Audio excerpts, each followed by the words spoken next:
do believe we are live. So I'll say indeed, and greetings unto you, beloved and holy friends. Thank you so much for joining me again on another day, another moment for us to prove that God exists. It's a rough one. A little bit of a statement to make, a little bit of a loaded one even. But the context basically comes from this conversation I was listening to, where someone who went from being a devout Christian to being an atheist was talking about how there's no evidence that God exists, right?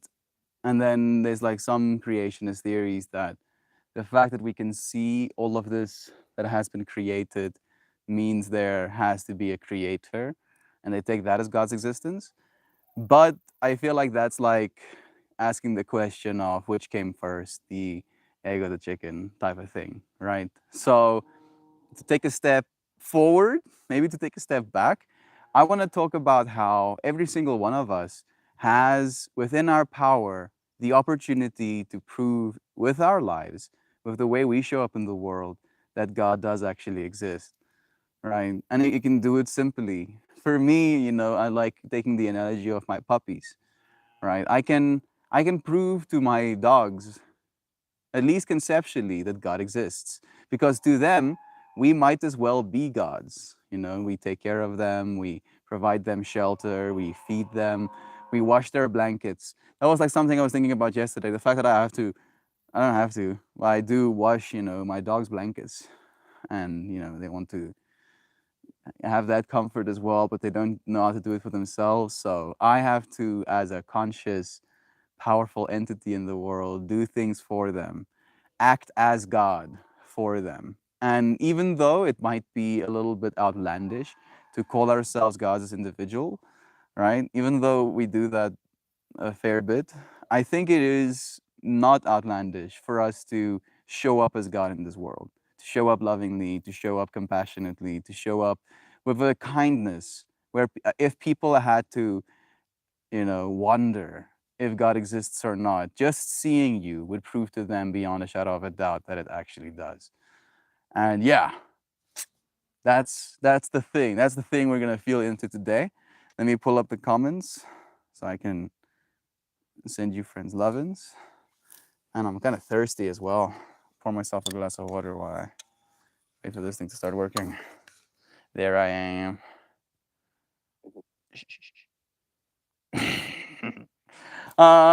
Shannon, Joy, Viva, Natalie, and Jovan. I think that's all for now. Love you, friends. To you, just lurking. Love you too. Thank you for joining me. Thank you for proving that God exists, right? Because you, again, as God, as a conscious entity in this world, are creating this moment that if you had to, again, say that God exists because there's so much that has been created, you are an integral part to that. Because if you didn't exist, all of the existence wouldn't have a note to be experienced from. All of us being the same consciousness, rising and falling, different points of perspective, different nodes of awareness. All of us the same being, masquerading, pretending not to be God. But it's time for us to stop pretending not to be, at least. Exactly, especially Javiv. You are worthy. Yes, you are valid. Yes, so much love. Thank you. Love you. Love you. Mm. Thank you for asking, Joyvi. Do let us know how your trip went. She said, God's joy. I've been enjoying myself. Got myself a nice shiny rock of my home. On my home. On my way home yesterday, probably. Headed to a botanical garden today before I make the 6-hour trip back home. So excited. Happy you practice some yoga. Drive safe. I hope you have enough caffeine in your body. Isn't laundry below God's pay grade? No. In fact, I don't think it is. Because all of us are God again, right? So even the laundry is God, Joyviv. Even the laundry, even the microorganisms that took up residence in the dirty laundry Also, God, did someone say they do my laundry? Maybe. Maybe if we can figure out a system of being where someone viscerally enjoys the act of actually taking care of others, making sure they have clean clothes to wear. Maybe they pride themselves in that. Maybe someone would wash your laundry. Sounds like a delightful adventure, right? It really does sound nice. Happy to hear on my hug home that someone sounds so awesome. Apparently, God, according to Melty. Yeah, I mean, I'm trying to make an analogy, right? Like we're always gonna be speaking in shadows, almost, right? Like it's almost like the concept of God is a bright source of light, and you can only communicate that bright source of light with shadows that it casts, in your mind. Yes, so poetic, so beautiful. Because it's a bandwidth thing to me again, where consciousness is what I believe God is, as in the fact that you are aware of your own being, right? The awareness of being. You can't see your own eyes. So clearly there is a part of you from which you see. And I believe that part of you from which you see is consciousness. And that consciousness is what I believe we try to get at when we use the word God, right? Where was I going with this? According to, oh, yes. So, from that perspective, even if I can communicate that, even if I can kind of like get you to understand that type of concept of what I mean when I say God, the fullness, the full expression of that God energy is conscious of everything all at the same time throughout all time, right? Throughout multiple different timelines at the same time. Like that is like the ultimate extension of consciousness. The consciousness of everything, including the blanket, including the doggo, including the praying mantises, including the trees, especially the trees. Yesterday during my trip, I was walking around, touching the trees, kind of like appreciating them for occupying space, for being load bearing. That was like a big thing for me. I was like, shit, you bear load. You figure out a way to be strong. You figure out a way to fight gravity, to push against the magnetic fields. And it was admirable. I was like walking tree to tree and just like placing hands on them. And I've shared this conversation with friends as well, where if they ever apologize to me for potentially getting me to move or stepping over me or you know, sliding past me and they apologize, I celebrate and thank them for occupying space, right? Because they occupy space, because they are in this world with me, I have to move for them to pass me, right? And that is something that's beautiful to me. The fact that we literally come here to occupy a part of this world. And without you occupying a part of this world, there would be, and I like making this analogy. It's not technically factually accurate, but I like to say it as a mental trip. There would be a you-sized hole in the universe if you weren't here, right? That little spot where you were supposed to exist would just be vacant. So thank you for playing your role so beautifully, for proving God's existence to me. Mm-mm-mm-mm. Thanks, it feels nice. I'm so willing to receive my anecdotal excitement. Love yous, love you. 77%, 7 watching. 83, 16, 16, which is technically 7, 7. You know? Let's see if I have more synchronicities. 69% on my battery. Been missing lane. No, just seeing 69. Are you enjoying your time alone? I'm not alone anymore. The mom, brother's girlfriend, and sister came back basically as I was getting ready for my yoga. So they're back. I've already said hi to them. I I shared some of the conclusions I came to yesterday. Uh, I don't even know if I want to share these conclusions because, and I even write in my journal, I am slash was very high on mushrooms when I came to this conclusion. Kind of like prefacing the state of mind I was in. But I don't know if I feel like I'm scared. It's like why am I having such a hard time? I find sexual polarity in the feminine. Let me start like that way, right? As in, when it comes to sexuality, when it comes to polarity, as in what I'm attracted to, I find women attractive, right? I find women fascinating, desirable, to be loved, right? My relationship with life is this realization that I am conscious, and that conscious part of me is unchanging, and that unchanging nature can be masculine as a polarity, as a plus negative. And then, as that polarity, this masculine polarity, my job, my purpose is to love the feminine, right? Love is true from this masculine observer perspective. So that I don't think will ever change. But, and this is the but, yesterday I watched this movie called, and this was during my mushroom trip, pretty much during the peak of it. I played my drum for like an hour. That was amazing. And then I sat down to watch this movie, and it's called One More Time. And it's like a groundhog type movie where a person got stuck reliving their 18th birthday over and over again, realizing what a horrible person they were, figuring out that they're supposed to grow.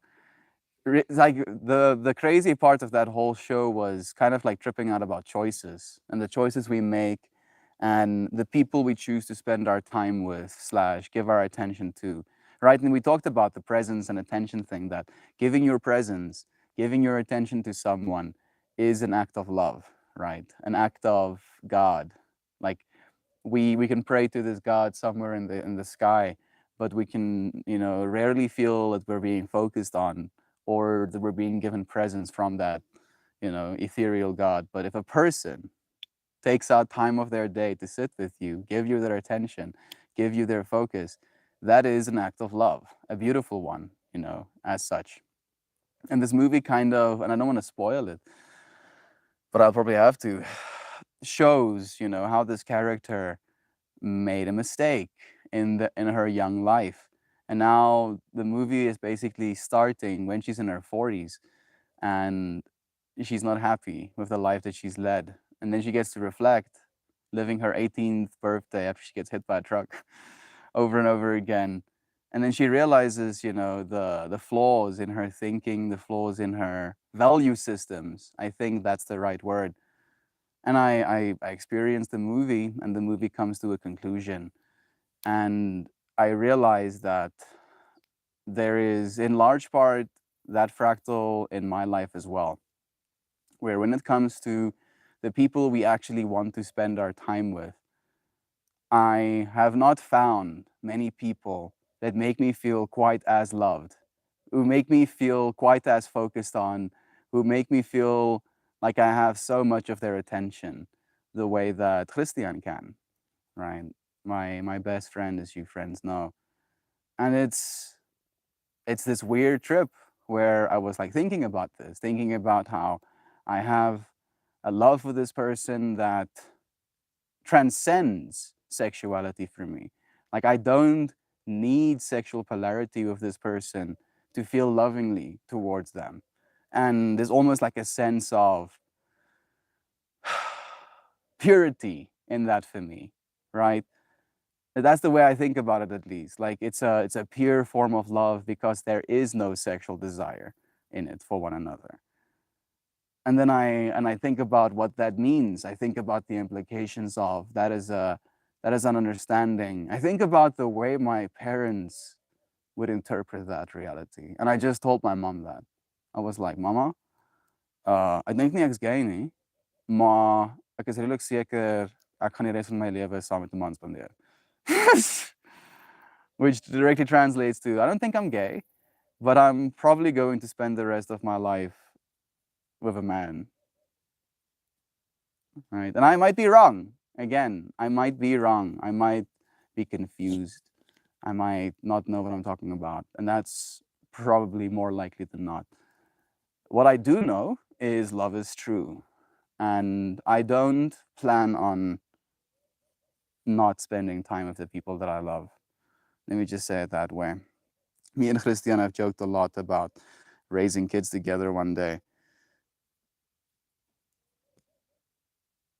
And we joke about, being gay as well from the perspective of it would be easier. It would be unironically because then I won't have all of these mental trips of how am I supposed to do this, right? How am I supposed to say these words? How am I supposed to get my family to understand? How am I supposed to explain to a potential female partner one day, hey, I really like you and I want to spend my life with you, but also I'm spending my life with this other person, by the way.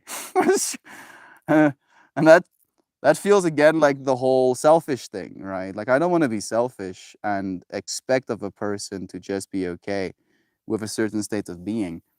But I would like to believe that there is enough variability in this world where if I keep choosing love, that will be my reality. And this is a lot to share. I feel kind of exposed and vulnerable right now. But I sounds okay to me. Love you, Esrog. Thank you, friend. It is it is what it is, ultimately. Right. I think the biggest thing that I notice is just the amount of cognitive dissonance between what society has told me is normal. And I write about this in my journal as well, where I ask myself, if I decide to, spend the rest of my life with this person, am I going to be robbing myself of, another potential relationship? For some reason, YouTube doesn't like the hugging emoji. Hugging apparently is too sexual for YouTube or something. Let me see, especially the trees, especially the trees. Woke up and looked at the clock. It was 3:47. I was actually looking at the number 47 a few times over the last while as well. I had thought about that. We are experiencing life, the way the mushrooms do when we take them to get high. It's Is that why it feels so connected? I had thought about that. Are we experiencing life the way mushrooms do when we take them to get high? Is that why it feels so connected? That is a good question to ask, Sam, because the mycelial network is kind of like brain like as well, and it's intelligent and it problem solves and it keeps, sending out nodes of information to try and figure out how its environment is supposed to work. And I feel we do that as well, right? Every single node I output keeps returning to me that love is true. And I don't know a lot, but I do know that. I know that love is true. I know that there is this potential for us to actually be happy. That's the biggest thing, right? That is the biggest thing. I I worry about being vulnerable as well, about being abandoned, right? Yesterday I heard this beautiful quote by a dear human being where he mentioned that exposing yourself to someone in a way where they will intimately get to know you and then they decide to leave anyway is more painful than anything, right? And doing this, doing these streams have really shown me that, right? How being extremely vulnerable will push some away. People knowing you that intimately will give them reason to leave. And it can reinforce this belief system that you are unworthy of love, you are unworthy of human connection because of that. But the way that I've been choosing to see it is that those relationships that are genuine, those relationships that are bulletproof, indestructible, impervious to the awkward, you know, the weird, the uncomfortable, the cringeworthy, the confused, is going to be which actually lasts. Because, yo, there's a lot of confusion in the world right now. The amount of confusion when it comes to people just putting themselves in relationships for the sake of being in a relationship. Like, oh, yeah, well, this is something we do. We get into a normal, binary relationships, and then we have children, and then our children suffer becoming people, and then they get into relationships, and then they have children. And I don't know if that is necessarily right. I believe that it is necessary, right? It's necessary that we keep procreating if we actually want our species to continue. But I don't know if it's necessary that we do so traditionally, right? The traditional relationship, more often than not, seems to be loaded. Like if the polarity isn't perfect, it begins to wobble, right? Does that make sense? So if you have like a flywheel, or let's call it a solid disk, and one side of the disk is elongated, right? And it starts to spin, it's gonna have, a wobble to it because it's not even, because there is no balance between these two polarities, the two halves of the disk. And even though a feminine partner will absolutely help me be a little bit more balanced in my own masculine, if the polarity isn't close to perfect, there is going to be turbulence, resistance, chaos, friction. I think that's a good one as well. Friction can lead to melting, so maybe it's not a bad thing necessarily. But I don't want to suffer in a relationship. I don't want to feel like I can't trust a person. I don't want to feel like I'm at any moment, at risk of betrayal. I don't want to feel like I'm at any capacity not desirable, right? And in a weird way, being in a relationship with someone who doesn't desire me but loves me anyway feels safe, right? Maybe that's the trip I'm going through right now. It's funny for me to talk about safety. Alexandrax, how do you prove that God exists? By loving, dear friend. By loving. Love, in my opinion, is one of the most powerful forces in the universe. And I believe that only through love can God exist, right? As in, what I believe God is your consciousness, the part of you that is aware of beingness. That is what I believe God is. And all of us have that God within us. The animals do too. So, as an extension of that, the way that you prove God exists is by giving your consciousness as presence, as focus from a place of love to others, right? You should live in a way where if someone doesn't believe in God, right, and you keep spending time with them, you keep serving them, you keep helping them with problems they have in their life, you keep supporting them. For instance, I had a whole stream about this, about you can be God to a frog, where there was a little frog in my bathroom. I have this little dustbin that has one of those little flippy latches in my bathroom, and sometimes frogs can like shimmy themselves up like the side of something, and then they end up falling inside the little dustbin, and then that latch closes, after they fall inside. And I'm like laying, trying to go to sleep, and I hear like a, and And I'm like, what's making that sound? And I follow the sound and I realize that there is something in my trash can. And I open it to see a little frog trying to jump out, but not being able to. And I see next to that little frog another frog, completely dry, completely desolate, dead, And I imagine to myself, goodness, if I was that little frog and I fell in this hole and I see this hole closing above me, and I look to my side and I see one of my kind dry, dehydrated, dead, I would probably lose my mind. I would probably start praying as a little frog for saving, please, there has to be some savior. Someone save me, please help me, please help me, right? But the traditional God, the theological God, won't save that frog. It didn't save the previous one. The previous one is dead and dry. But because I was aware, because I could give my focus, my attention as consciousness from a place of love to this frog, I could be God to that frog.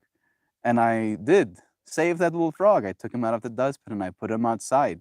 And yes, on a fundamental level, the all consciousness, the consciousness that is conscious of everything all at the same time, everywhere, is is almost disembodied by nature.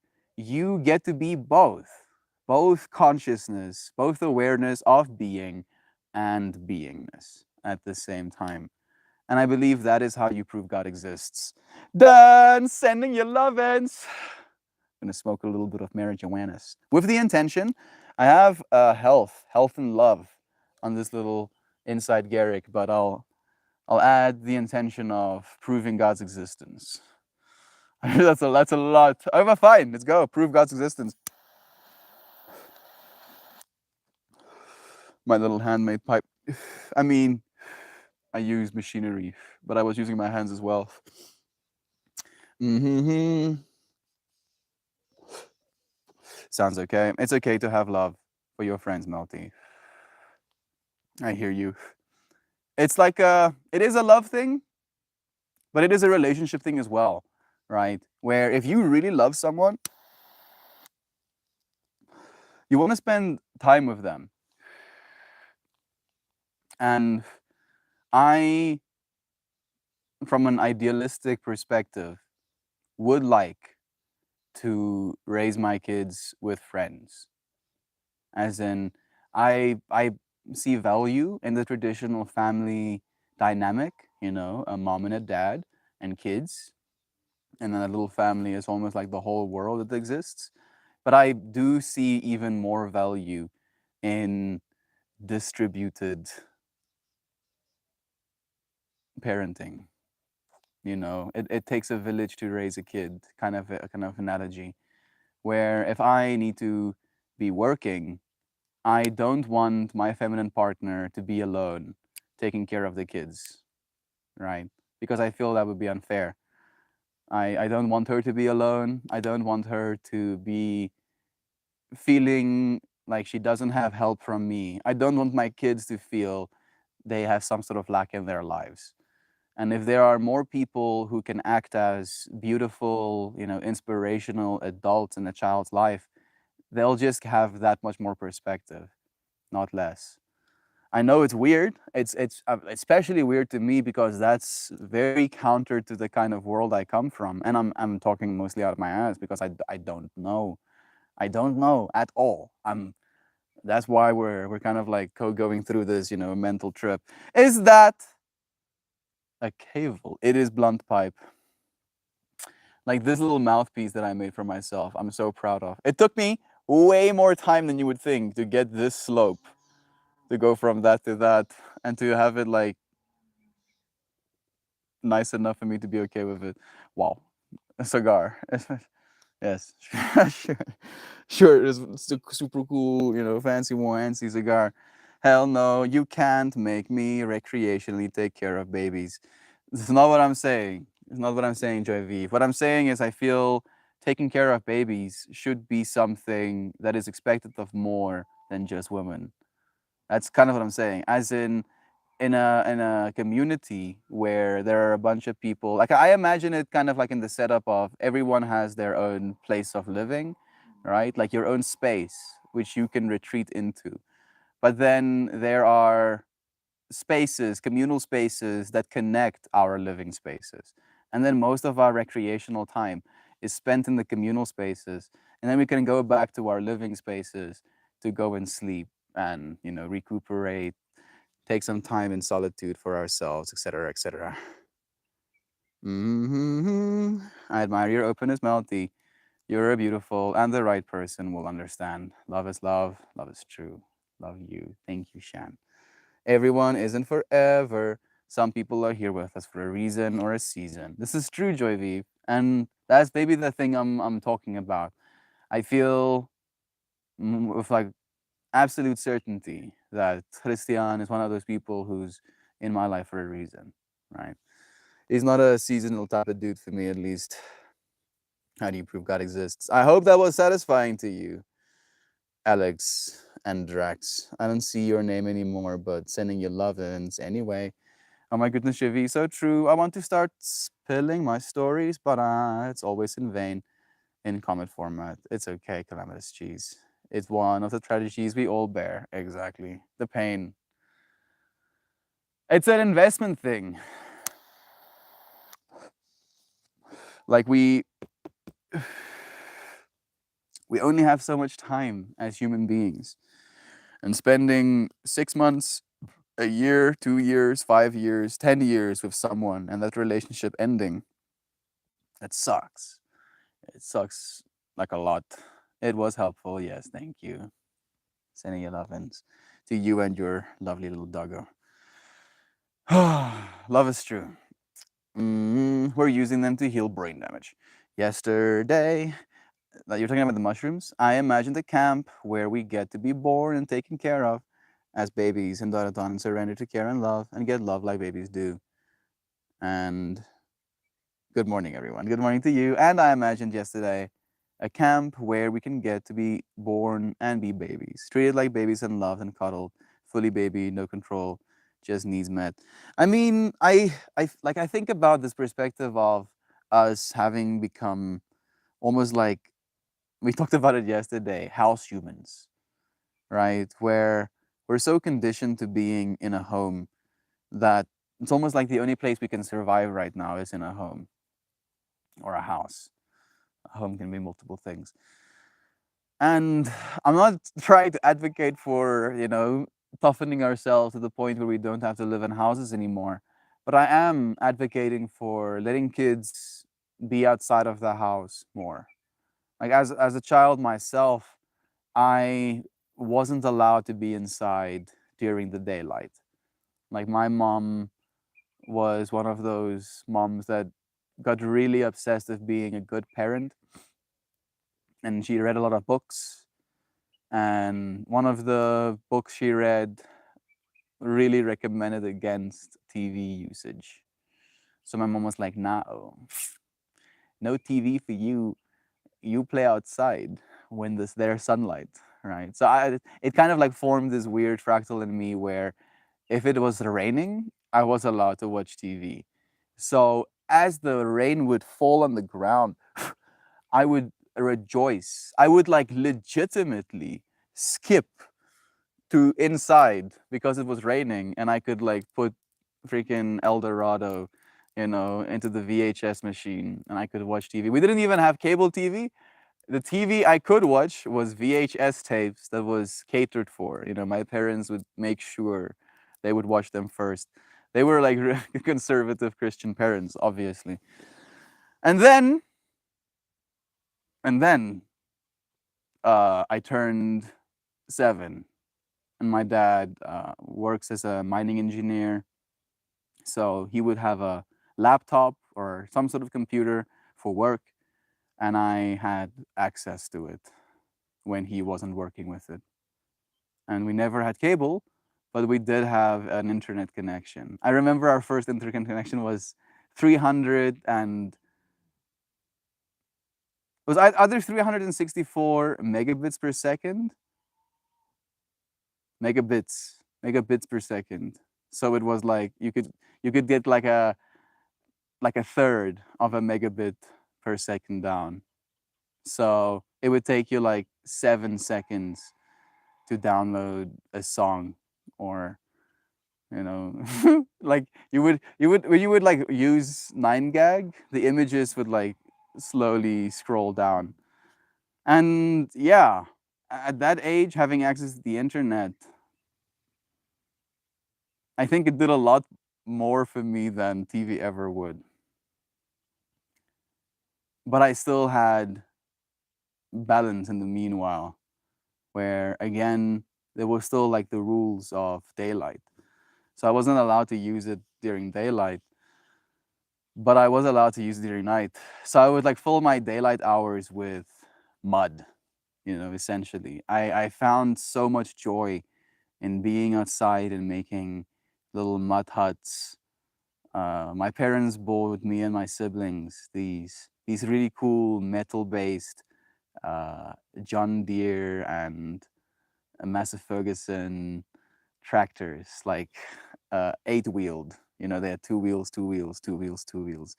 It was so cool and had like this like joint in the middle that could make a turn in axes.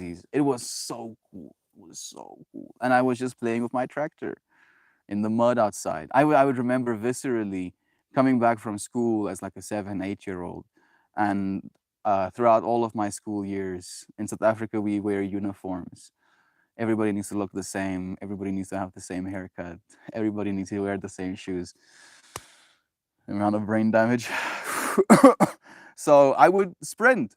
I would get into the home. I would undress myself, be only in my underwear, and then I would go and play in the mud until it was dark enough for me to use a computer. And I would, repeat that cycle. So that's a very long-winded way to get at the point that maybe we should figure out a way to get kids to play in the mud. Recreational mud playing. I don't know if the kids are going to be down for that, right? Because, and this is the thing, I don't like mud anymore. And I don't like mud anymore for the specific fact that it gets everywhere. It, one, gets on me. Two, might get on my clothing. Three, I don't want it to get inside of my home. Four, I don't want it especially to get on my like linen, my bed and stuff. And then the real crux is I don't want it to get on my technology, right? You don't really want wet mud on your devices. And the kids of the future are probably going to be like, mud? That shit is so bad for my tech. Keep that shit away from me. I'm going to run away. Mojo, it's nice seeing you, friend. Sending you lovin's. I imagine it. Camp for adults, caring for adults. Yeah, I think the whole God conversation is a bit platitudinous. Platitudinous. Hey Google, define a platitudinous.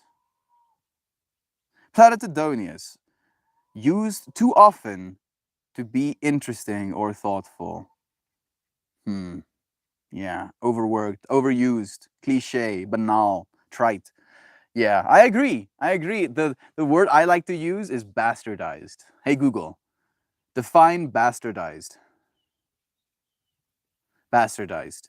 Lower in quality or value than the original form, typically as a result of the addition of new elements. Yes. That's what I like to think of the word as God is.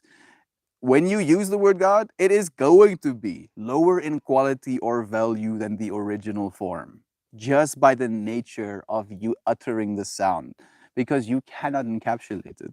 So I agree there, Calamitous Cheese. Out here. Yes, Mojo, I got my blown pipe. I definitely didn't have enough characters to explain the camp. It's a therapy for the monkey babies. We didn't get the baby lovin's. I get you. I'm totally down with the baby monkeys. So much love. I remember reading a book about how kids being around a full spectrum of age ranges is one of the biggest tragedies. About how kids being around a full spectrum of ranges is one of the biggest curses has done to us. Really? What? I remember reading a book about how kids being around a full spectrum of age ranges is one of the biggest tragedies that public education has done to us. Calamitous cheese, that's fascinating. Please do explain more. As in, well said, I like bastardized, was communicated, yeah. Are you meaning that getting exposed to different age groups as like primary school kid being like 7 years old while there's 13-year-olds in the same school with you, that's a bad thing? I remember there was fear. It's a part of me that was fearful of those much larger children, but I never considered it a bad thing.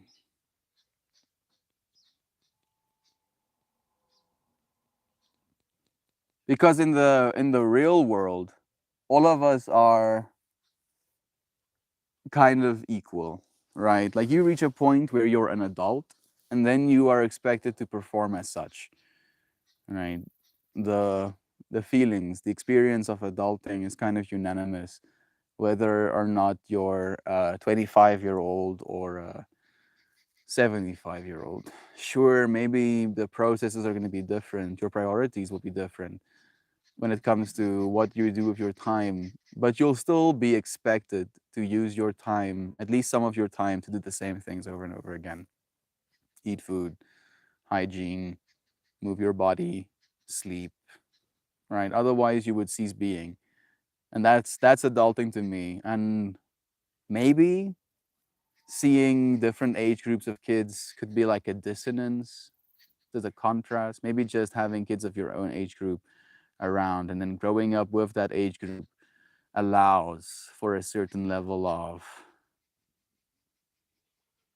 clarity about where you are in the process instead of actively watching the different levels unfold in front of you. The death of schooling, even lich. Therefore, God exists. You are the proof. You are the proof. We are the divine. Divinity exists. Exactly. Okay, well, you know.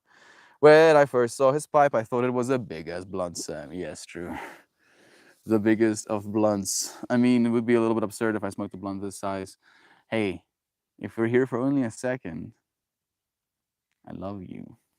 Thank you for joining me.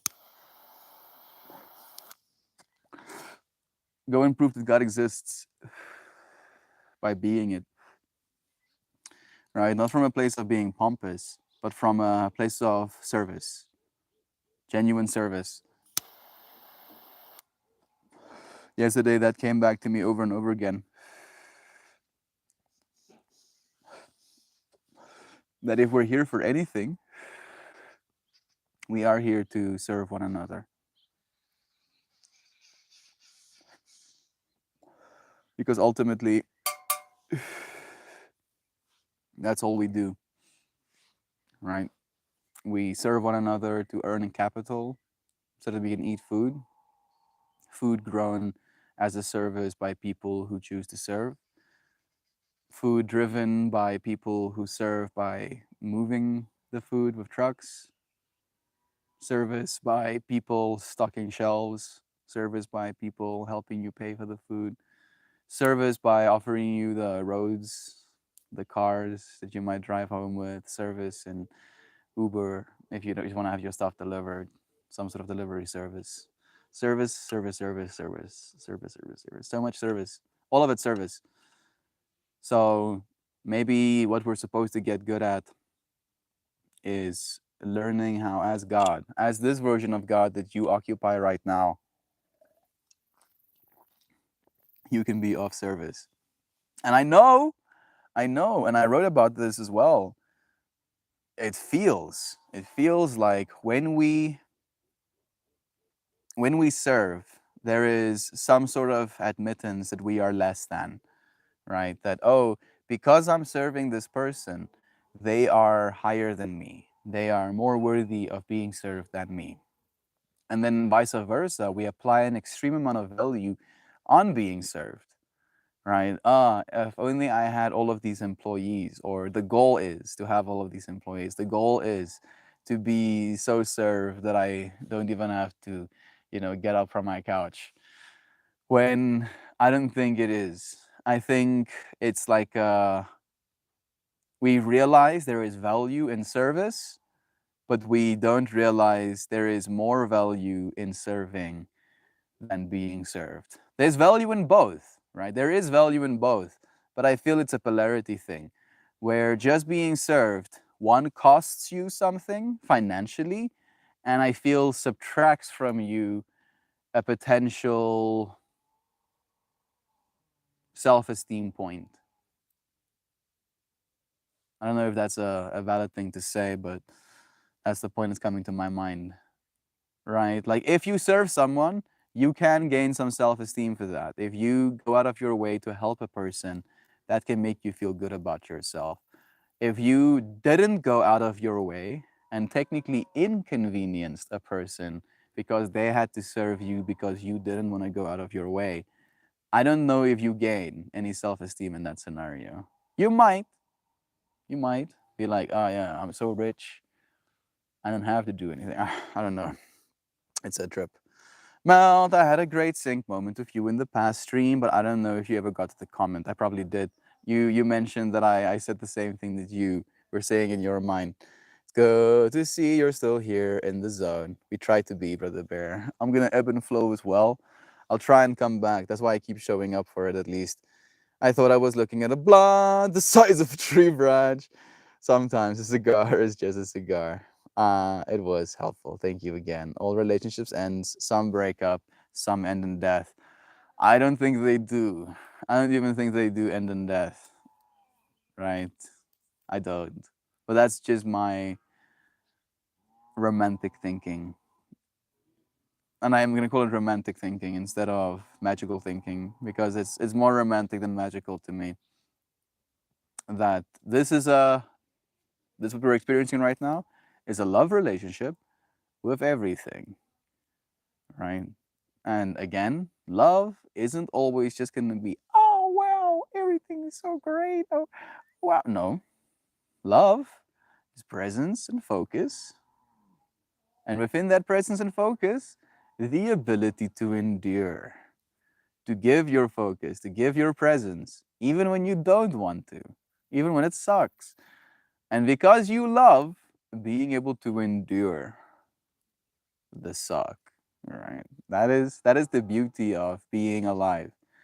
The human experience is a lot. Being a person is a lot. And yet we wouldn't come and have this experience if we weren't ready for all of it. The whole of your life, and it's gonna be much, and you're gonna melt. Melt more. I had multiple people I thought were forever. Many of them left my life, my choice or theirs. Now I just enjoy people as they are and when they are. That allows me to enjoy the present more and makes me mindful of what the people in my life are giving me. Thanks, Cheese. Thank you, Kevo, for sharing that. I want to add to that as well this understanding I've been trying to let myself come to when it comes to relationships and this expulsion, right? Release of expectation, where if you can approach a person, a conversation with no expectations, right? For instance, if you cut your hair, right? And you approach a conversation with a friend, with a lover, with this expectation that they're gonna see my hair and they're gonna give me a compliment because they noticed. That's the expectation going into this conversation.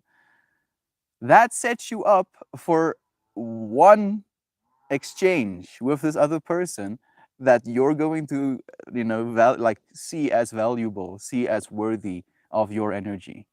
And then when this person is in their own trip and they open up the conversation talking about something other than your hair, now because of your expectation, this relationship, this polarity, this experience you're having with a person in conversation is going to be in your mind suboptimal, like not what it's supposed to be, wrong. You're gonna want for it to be differently, and that's going to cause suffering, right? And yeah, it's hard. It really is hard not expecting things from people, but you'll probably gain more. Isn't that weird? You expect less and gain more. You might not gain more tangibly, but you will probably gain more peacefully, right? You, you'll be a little bit less graspy. Ah, this has to be exactly like this. You'll kind of like commit yourself to being a little bit more of an observer, and it helps. It really does help. But there's also a certain balance that needs to be met. Right? Don't just have yourself walked over. I just found my remedy, Shannon. I did pack it. Oh well, it was just hiding. Like weirdly enough, when I went on my adventure, to the festival, Jovan, I actually left my remedies on purpose. And the fact that you also went to your family's place, or to friends, to like a get together, to experience outside of your normal experience, and you also didn't get to take your remedy during it. In my mind, I'm trying to form patterns where I'm seeing it as our day-to-day experience, our adulting life can really benefit from having these frequencies, these energies added to it. But because of the amount of extra energies that we add to our lives when we put ourselves in new environments, around new people, around different people, around the same people in a different moment, that brings with it enough energy that we might not need the remedy, at least at that point. Mine is done. Mine is basically finished. So I'm looking to up again as well. Mm-mm-mm. Mhm. Best way to be careful is wise. Exactly. Impermanence. Embrace the vapor. Embrace the melt. Yesterday, tomorrow we are ash. Marcus Aurelius, tips stoicism fedora. Speak for yourself. I was an egg. Technically, you were both. All of us were, until we were one. Until we were a single-celled organism. Maybe we can like start with that. All of us were at one point a single-celled organism. Speak for yourself. I was divine energy. Wait, I am divine energy. All of us continue to be. The vibes was with you in more than one way. After all, love is true. Mud play is fun. It is. I didn't like being dirty now or as a kid. My brother used to love playing in the mud. I wonder what determines that. I wonder if it's like a past life thing, right? Is it a base level personality thing that makes you not want to go through that experience? Or is it just like a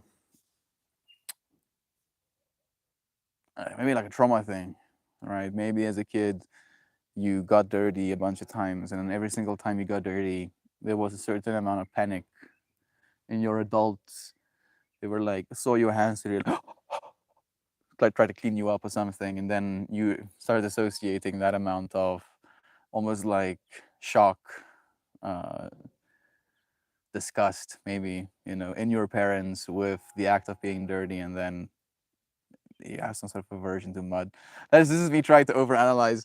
Maybe I was just tiptoe past it. Miscommunicated. Did they say not being around all ages? I don't know. School has isolated kids into age ranges where it's best to be around all ages throughout life. Okay, yeah. Where they put you in a class and then you only get to be around your own class at your own age range. And you basically form these cliques. And then those cliques are like set and there's no variation, right? It's almost like weird or awkward to hang out with a grade other than yours. Like the older grades probably think they're too cool for you, and if you young hung out with like the younger grades, which they might be cool with, you would be a loser in your age group, right? So yeah, maybe that's what you were talking about. No, no, no, got it the wrong way. Ah, geez, it's okay. We completed the loop, right? That's what these streams are about. Miscommunication, and then we get to add more little sets of information, trying to find more synchronization, more accuracy. No, no, no, geez, don't worry. Comment section talking is hard, given you can't explain or give context. It's true. He realizes in the right direction. Thank you. We need to talk about deep things here. True, Jovan. We tried to, at least. Right? Being misunderstood really gets at me. though I know it's neither of our faults or miscommunicating. We are using an imperfect language to communicate ideas that have taken us a lifetime to come to, right? We're using something very finite to try and communicate the infinite. It's a whole trip. Hey, Brother Ryan. I don't know if you're still here, but sending you lovin's. Thank you for joining us. Say serving as educators, exactly. Spirit bomb healing. Good souls like everyone here wish me daily to children being isolated. I can see it so limiting on their growth. Talking about these things brings awareness to possible progression. Learning from our mistakes, learning from our past.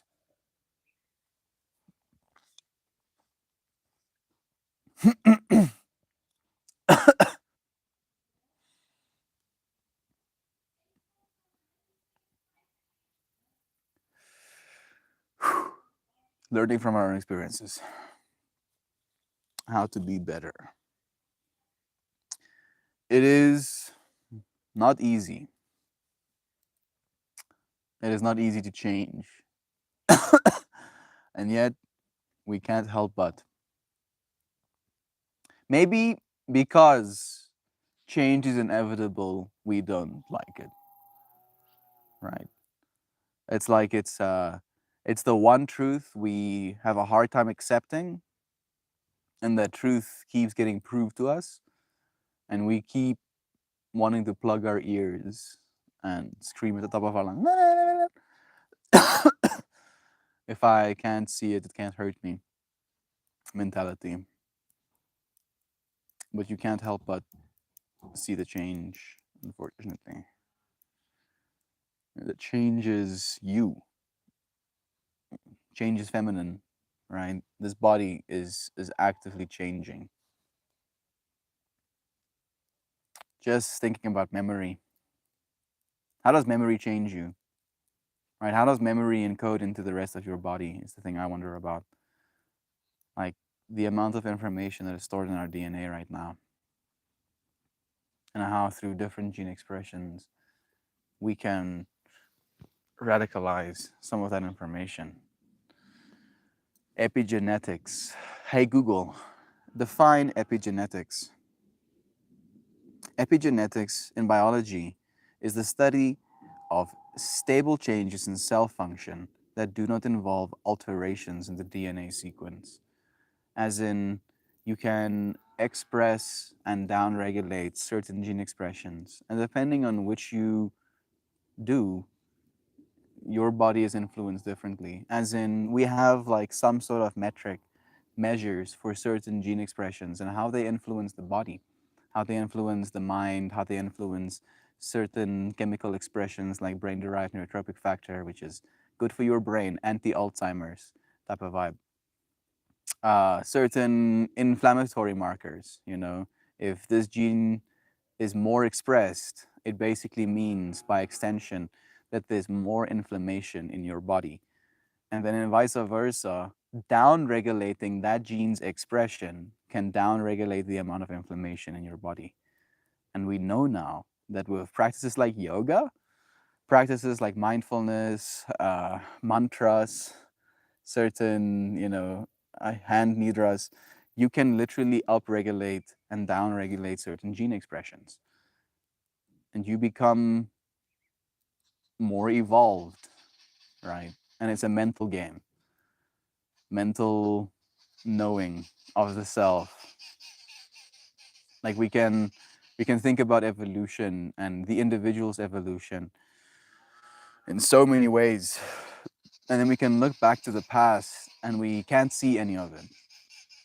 But in the same way, how would you explain the evolving you have done throughout your life just to another person, even to yourself? Never mind documented in a way where it's going to remain thousands of years later. Like the yoga tradition has been alive for a long time. Are you doing yoga, Cable? Like, I don't know if that's stereotypical to ask of you, bro, but I hope you are. Possible progression. That was true. Cable's vision. Cable. visioning a huge wave of healing energy like no other. Thank you, Brother Ryan. Well, I meant the public schooling has segmented age groups, which is a bad thing. I think you'd like the book. I probably would. I probably would. I wish was reading more, dude. I really do. Cable, healing vibes. Again, more healing energies. Yes. Is that what we're here for? To serve? I believe so. I do believe so, right? Because you are serving. Hey, Zano. You are serving just by being here, right? Zano just came into this space. Now, because of Zano's presence in this moment, she is serving this space as focus, as presence, as a conscious entity, which I would like to assume is God, right? Because God is awareness. There's God in Pippi as well from that perspective. And her giving her presence and focus allows for us to have a relationship, right? And that relationship at base is love. So by serving, we prove God's existence, right? We prove love. And serving doesn't have to be the same thing for every single person. In fact, I think it's better when it's not the same for every single person because all of us serve in different ways. All of us have different powers, right? Skills, directions, polarities, niches, specialities, unique qualities. And all we have to do is be ourselves beautifully, fully, unapologetically. I watched an episode of the Midnight Gospel again yesterday, and they ended off the episode by talking about even if you're out of tune, you can still sing your song with the universe, right? The universe, as in one verse of a song, one song, one song. And you can sing your song even if it's out of tune, because it's better to be out of tune than try to sing someone else's tune.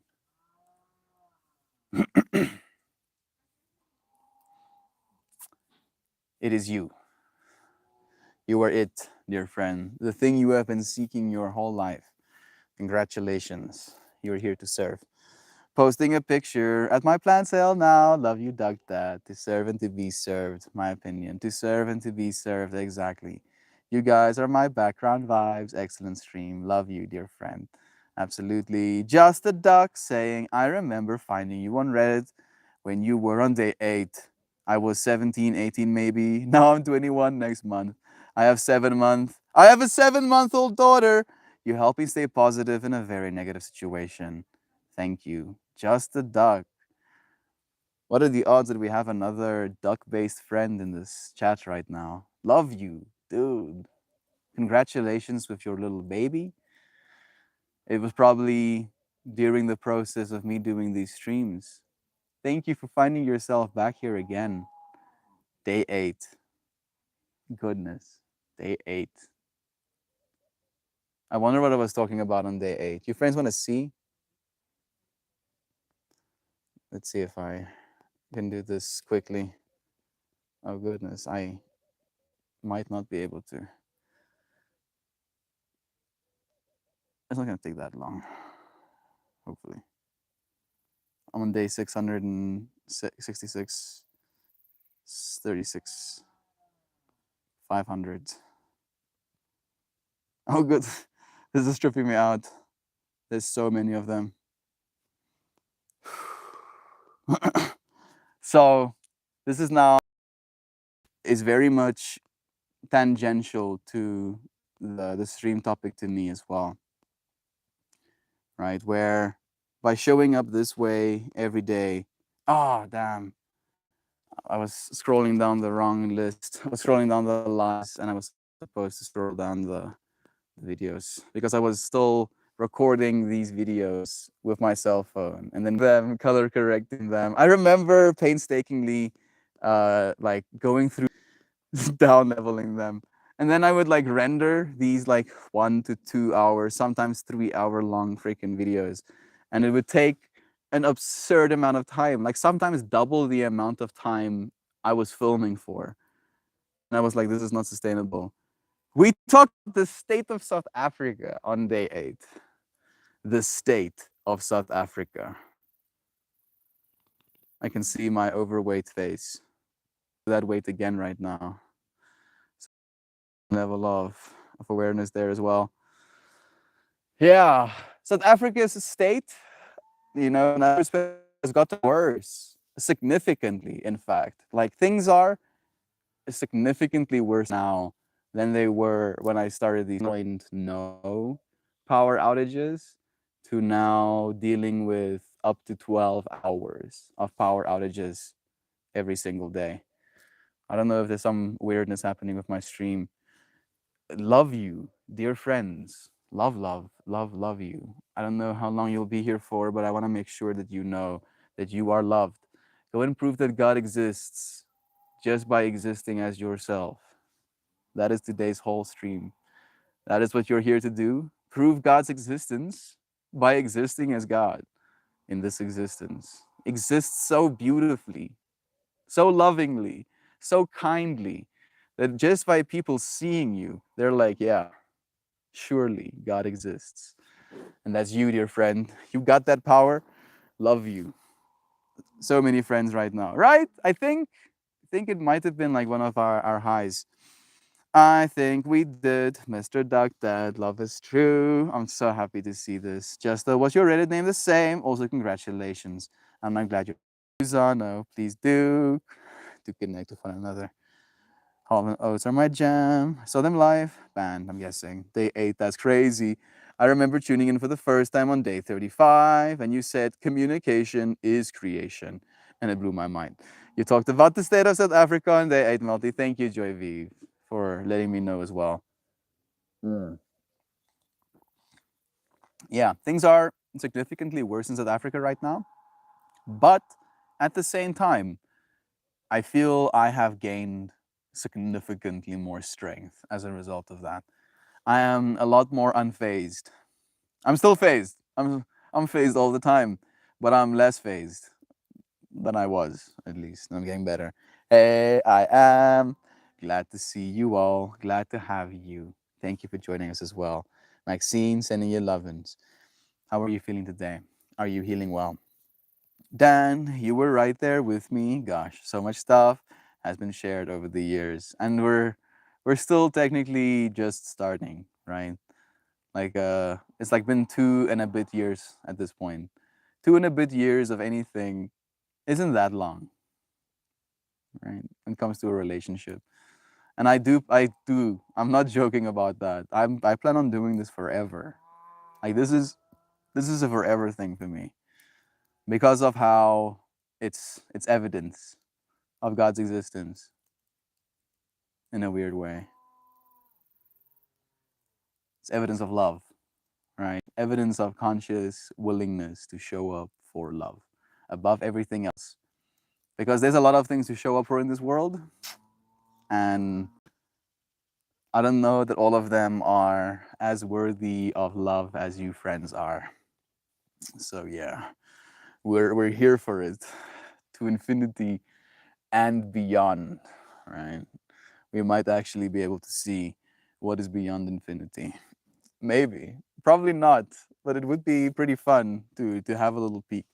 I remember the first time I stopped lurking was after they came back from a youth. They came back from a youth conference. So many friends right now, so much love, so much better joy. My core is still pretty weak, so I have to be careful when I move or turn. Sending you all the bear hugs and snacks. Sending you so much love, Maxine. Happy to hear you're feeling a little bit better. I know Jovan so much. It fills my heart when I think about it. I'm glad you're feeling okay enough to show up. Love is true.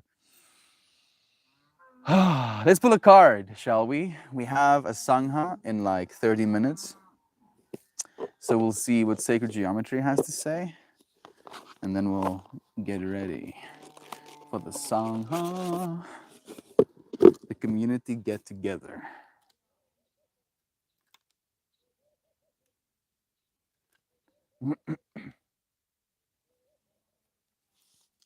Card time. It is card time indeed. Are you ready? I should probably put the camera back. I just wanted to to share the side scene with your friends. Hello, kitty, kitty. Kasi kasi kasi meow. Where's a kitty?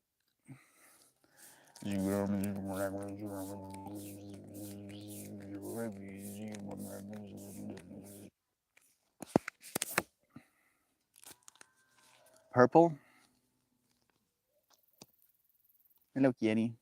Kitty wants a card. I feel this might be the card you like the most, JV. Purple is definitely a color in this card, but I don't think it's the primary one. It feels almost like purple is a hidden color in this card. Like maybe that's the energy you're tuning into right now. Like if this heart was, I feel like this heart was colored in purple, but then the slices turned into something else. Compassionate Pele, little baby in her arms,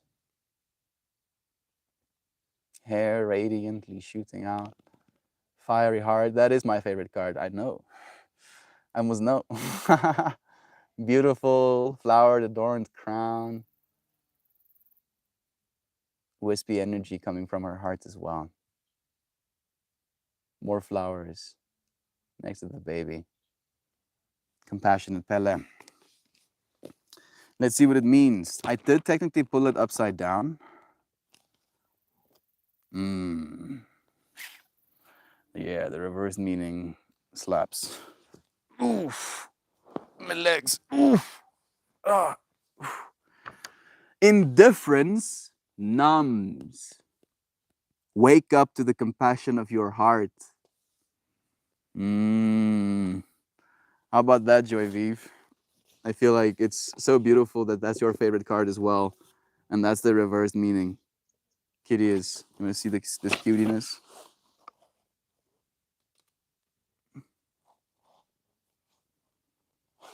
Again, of course, now she's like, nah. Oh, there we go. Oh, yeah. I'm gonna eat my food. Yum yum. Yum yum yum yum. Yum eating food. Yum yum. I want to kind of help, but I probably will only upset her if I try to.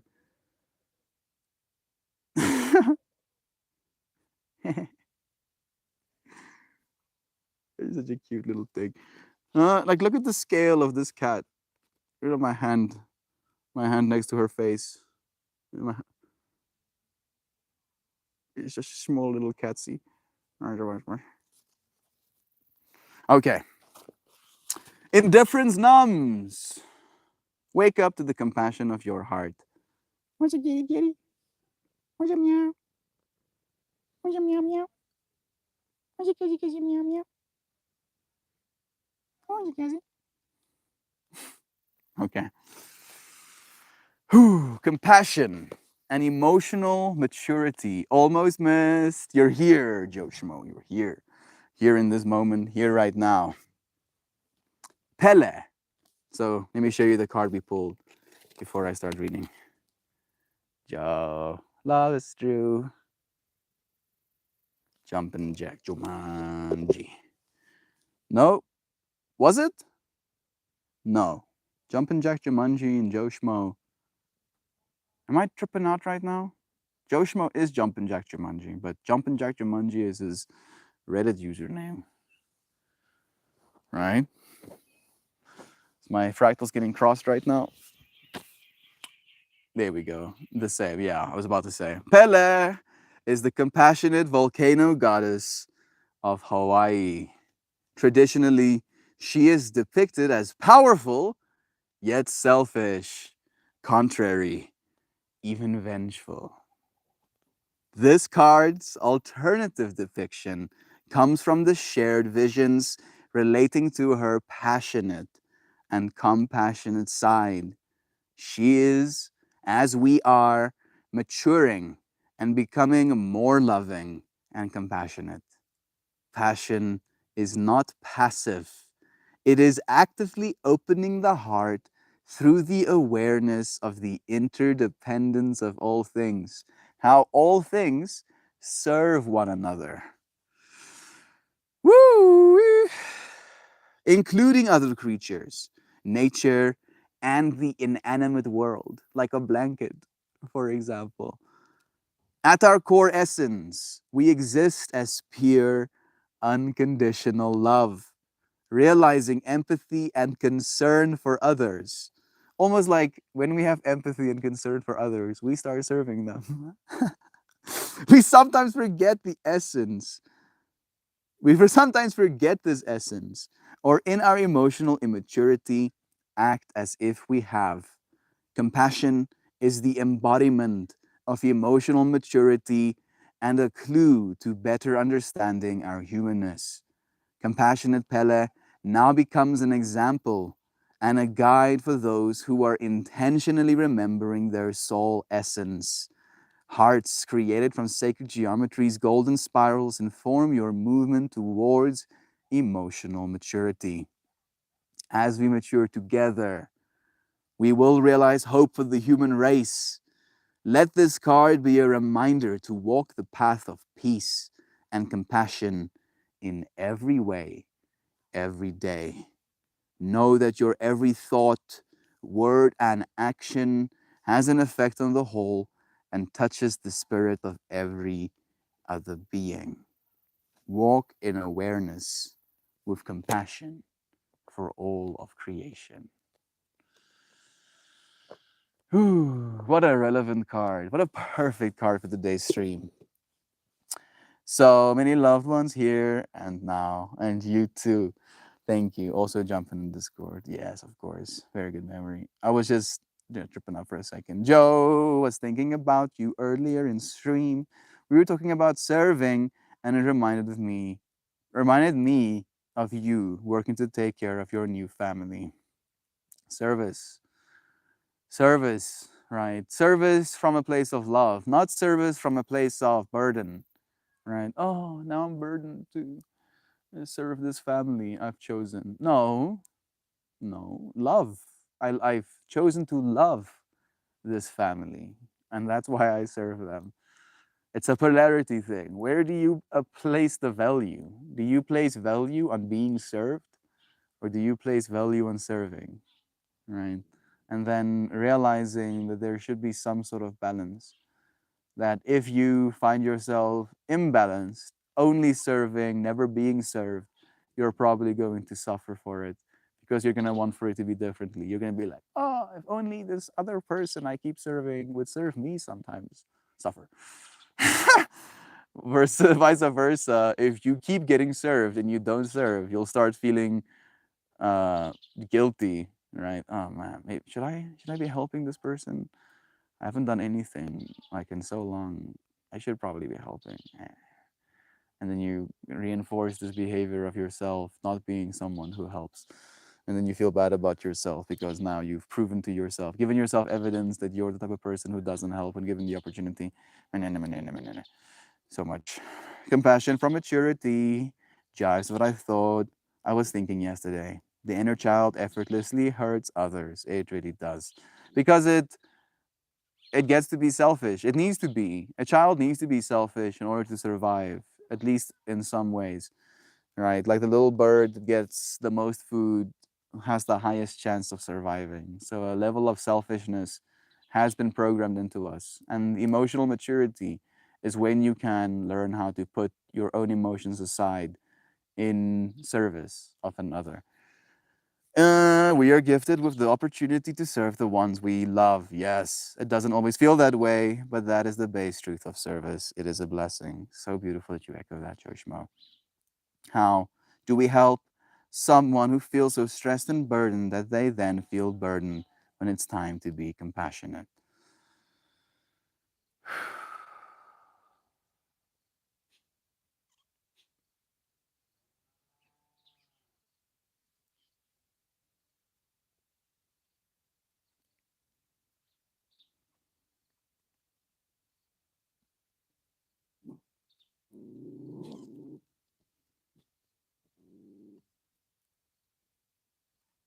I don't know.